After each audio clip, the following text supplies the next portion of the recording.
I think most stories start at the beginning, but here I think it can be better explained by starting at the end. So, here I am, at the Waffle Cafe at 3:30. The girls 2 tables behind me are complaining about their boss again. The 3 girls directly in front of me are trying to stuff themselves with toast, and Gardy the waitress has just filled my glass. Then a shadow fell over me. "Well, Max," my voice was full of sarcasm, "I was wondering when you were going to show up." Max was Maxwell Carnes, my former father-in-law. Chris, Can we talk? Damn, I'd known this man for over 3 years now, and this was the first time I'd ever been appreciated by him because I saw someone different, not super confident and all-controlling. I needed to hear it and see it. "Sit down, Max. You're scaring the kids." And he sat down across from me. The girls looked at us with a surprised look. You see, Max has always been a strong man, both in body and mind. After all, he owns the biggest warehouse in the county and the only real trucking business within 100 miles around. When, some 15 years ago, the local economy went south, Max stayed afloat, and many people owe him their livelihoods, their homes, and, heck, their lives. Take into account also the fact that he's 6 feet 6 inches tall, plus he still looks like he works in the big house and is someone people didn't mess with. Max sat across from me in a separate booth. Damn, he looked like shit. Unshaven, circles around his eyes, insomnia at the Carn house. Poor kids. "Chris, I know you're hurting, but can't you and Kelly get over this little incident and—" "Little incident?" I forced myself to shut up with an effort, even though my heart seemed to be beating like it was about to burst out of my chest. My hands were sweating, and I fought the urge to strangle the man sitting in front of me. It took me a few seconds to calm down, reminding myself that I didn't want to fight him. I wanted to win. As I calmed down, I noticed that everyone seemed to be trying their best to ignore us. But damn it, I knew they wanted to listen. They wanted dirt. Well, why not give it to them? "Okay, Max. What part of this incident do you want me to forget?" I asked, not raising my voice, but not trying to whisper either. "It was just one time." "Wrong, Max. It went on for years, and you know it. She's never done this before. She's never cheated." "Come on, Max. You want to hear the whole truth? Fine." I picked up my biscuit. "When I first met her and tried to get her number, she deliberately flaunted every guy who wanted to sleep with her, as well as the ones who had already slept with her." "Why, Max? Why was she doing that?" "She tried to push you away, Chris, but you defeated her and—" "Nope," I said, interrupting him as I spread apple jam on my toast. "She was trying to see if I was willing to fight for her, and like an idiot I did. I gave her the attention she demanded." I took a bite of my cookie and continued. "And then she brought me home to introduce me to Dad, and you hated me even then. Hated my politics, hated my career, hated my style and everything. At first I thought it was just Papa Bear growling, but no, you just didn't like me. I wasn't good enough for your precious little girl." I took another bite. The jam was good. Max's jaw went up and down, but the words couldn't get out of his mouth. We both knew I was right, and he couldn't argue with that. "But I wanted to live with it. I had to prove to you that I was a good guy, but I couldn't do it. Don't argue with Daddy, just accept what he says and don't say or do anything." Oh, we had a few battle royals over that, and after all that, I just sat back and let you insult me. Tell me, was there such a thing as me humiliating you in front of all your friends, sitting there arguing with you about everything and winning? No, you don't remember that. Hell, I didn't care. I wanted us to stay together. Do you wonder what she was trying to do? See how subservient I was? I took a big sip of my drink, which gave me a chance to scrutinize Max. He hadn't expected this. He wanted me to be hurt and torn. Then he could come up to me, begging and crying in his humility to save my marriage. Yes, just like that. Do you know what happened then? She started hanging around with old boyfriends again, telling me they were just friends. I held up my hand to stop Max from rushing to her defense. "I know she never cheated back then. Believe me, after I beat up poor little Thomas for grabbing her ass in that bar, they all came to me and said nothing happened. She just— What was that all about? Checking up on me again. She wanted to know if I was jealous of her, whether I'd react to her seeing her old lovers, guys she'd slept with in her bed in her house. Yeah, well, we broke up after that. Best 3 months of my life. I'll tell you honestly." I finished my cookie and shook my hands off. Max was silent. I didn't know if it was the realization that she wasn't as innocent as he thought. Then again, maybe he knew, and that was my attitude. But hey, either way it worked, he wasn't talking. Well, my dumb ass let her talk me into coming back. It was around the time she stopped coming home so late. She did it to be with me more, and things were good, even really good. Then I screwed up by proposing to her.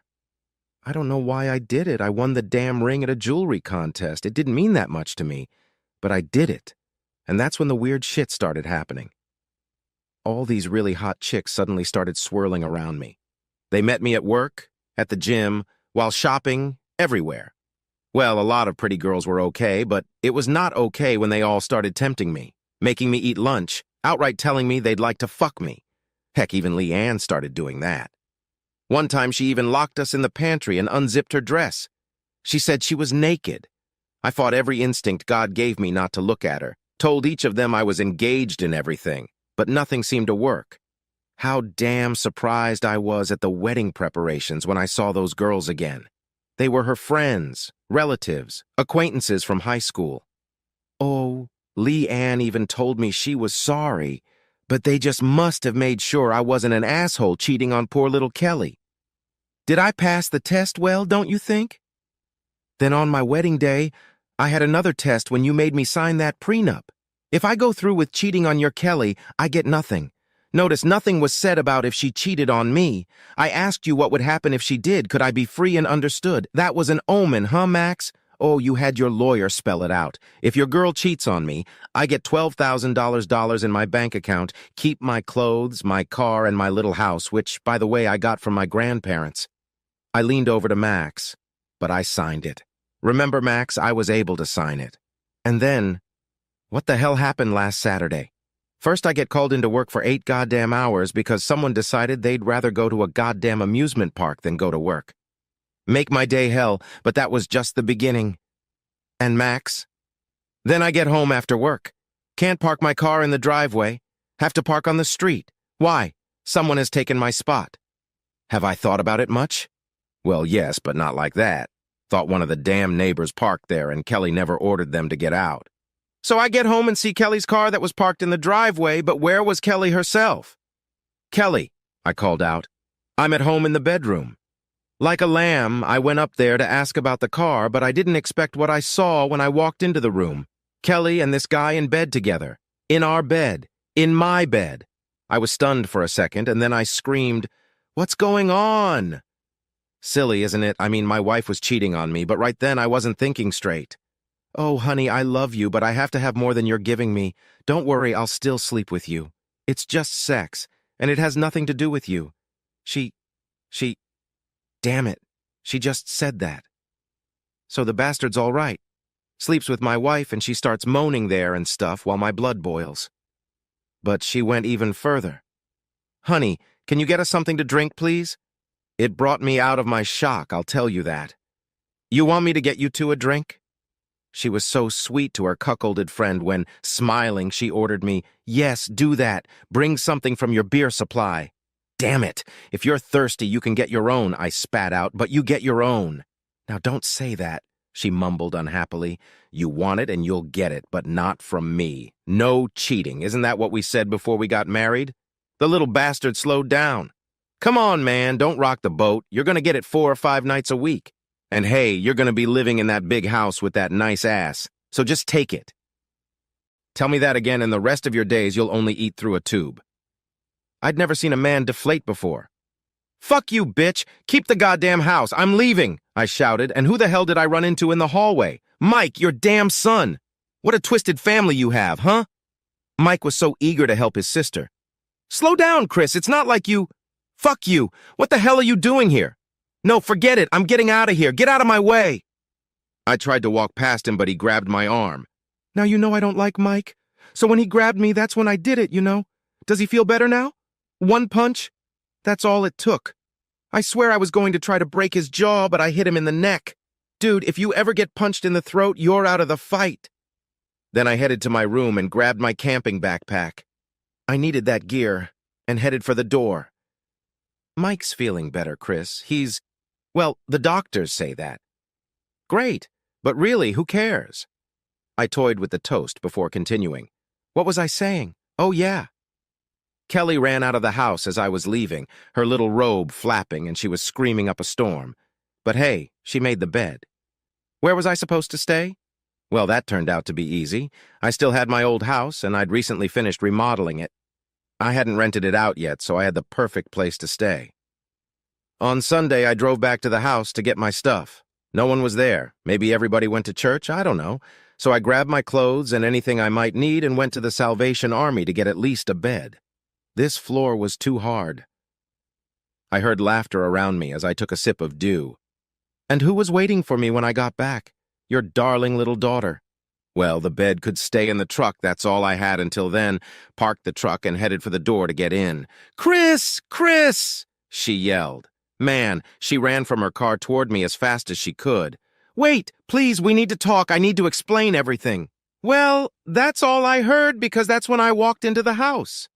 She was banging on the door, pounding and ringing and everything, but I wasn't going to talk to the bitch. What's there to explain? She was fucking another guy in my bed. End of story. So what did I do? Open the door and yelled at her? No. Maybe called the police? No. Slipped out the back door? No. I put on my headphones and started reading a magazine. Eventually, the cops came and ordered her out. It took them a while to get me to open the door, but after I noticed their car lights, I was forced to do it. No big deal. My house is in my name. I can be there if I want to be. So they sent her away. If anyone else had done it, they'd be in jail, but she's your little girl. Max nervously thanked Gardy as she set a cup of coffee in front of him. He wasn't used to this. He was usually in control. He always ran the show. But this time I was the host and I didn't let go of the reins. Well, on Monday, I withdrew my $12,000 from my bank account. I also canceled all of our joint credit cards, not that I ever used them, and cleaned up. I also went to S&K and got an interview. They were looking to expand and tried to talk me into it for a while, but I wouldn't because Kelly thought it was too much of a risk. Heck, when I went to them myself, they made me an offer, a good one too. I accepted it. Then I went to work, walked into my boss's office. "Tom, I hate to say this, but I'm leaving." "Why? I thought you liked it here." The man was genuinely concerned. "In fact, I hate it. You're a good boss, man, but I didn't go to college to be a clerk. Look, I hate to leave you stranded, but I recently caught my wife cheating on me and I have to leave." "Shit, really, Kelly? Well, I don't want to let you go. Is there any chance I can talk you out of it?" he asked. "Sorry, Tom, there's nothing you can do. Thanks for everything." So, I left the office, but I saw his slick secretary talking so innocently on the phone. You know the witch was telling someone what she accidentally overheard. Then I went to see Mrs. Hines. Nice shark, isn't she? Yeah, I know she has an assistant helping me with my divorce, but there was another person waiting for me who was hoping Kelly wouldn't get the paperwork at work on Tuesday. Well, they kept trying to get me to talk to her all day yesterday after the papers were served and all day today, but I just walked away. I guess your guys were watching me and saw my car. You thought you were going to fix that between Kelly and me? So, Max, what was that little incident? Did she sleep with someone else in our marriage bed? Let's see, Max. Why did she cheat? Look, I had choice one. I had to leave them in my bed. Well, she would have liked that. A higher sex drive would have been satisfied. Heck, half the fun in the chase is making her want you so badly that she attacks you. But Kelly never liked the little notes, the calls at work, the lunches, the little gifts. A waste of time and money. Oh, I think she was getting revenge on me for cheating on her. No, wait, I never did that. I didn't have an affair while I was dating her or married to her. That can't be true. Oh, she heard about the bachelor party and wanted to get me back for that. Wait, because I spent that night talking to Stacy and Mike after their last fight. Now, why was she cheating? And how did she want to make things right? I tried to give her everything in her emotional and physical needs. What if this was another test? To see if I was in love with her or if I just needed the money she had. The money you were spending to support her edible flower store. Oh, I like that. What if she wanted me to find them, get mad and beat up a guy or run away? Well, that would explain Mike showing up. He was there to keep me from killing the guy or keeping me from running away so she can tell me that she's that happy with me, that now she knows I really love her because if I was there for the money, I'd be fine if she was committing adultery. But that's just me gone. I didn't play that game, Max.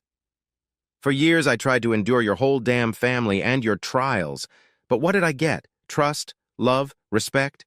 No, I came home to see her sleeping with another man so I could prove myself again.